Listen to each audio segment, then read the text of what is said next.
Unit 7. Living together for the greater good.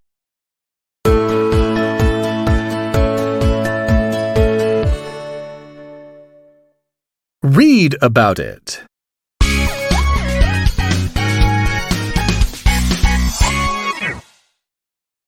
An elderly woman, Federica, is anxious to get a refund from an online shop with her smartphone. Next to her sits a young man, Alessio, who is enthusiastically explaining how to use the app. In return for his help, Federica promises to teach Alessio how to prepare risotto and where to buy ingredients for the dish. Not only do both of them acquire a new skill, but they also develop a warm friendship. Much to people's surprise, they are neither relatives nor friends. How are they connected? They are actually living in the same apartment, in a co-living community to be exact. Just a few years ago, this would have sounded odd, but you may find the idea becoming more and more common due to the rise in intergenerational living. As the global population is aging, more people are starting to acknowledge that traditional ideas of social relationships need to change. Because of the decreasing birth rate, great advances in medical science, and young people's moving out of their parents' houses for their jobs or financial independence, there have been an increasing number of elderly people living alone. Unfortunately, they may gradually become disconnected from society.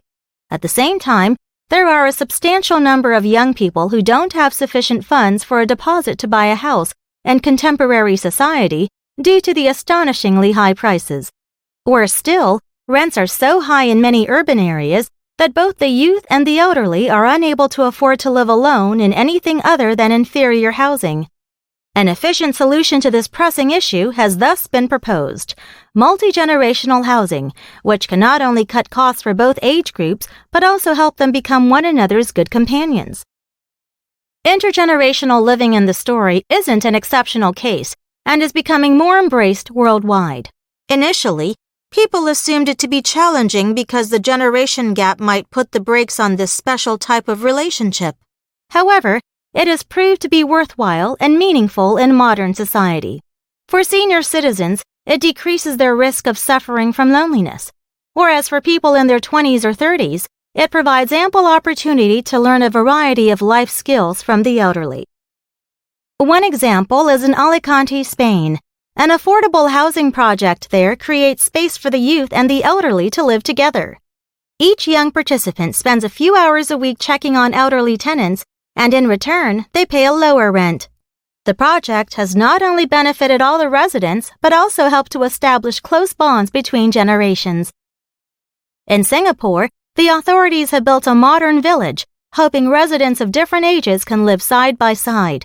The accommodation includes places for sports, food stalls, a clinic, and a kindergarten.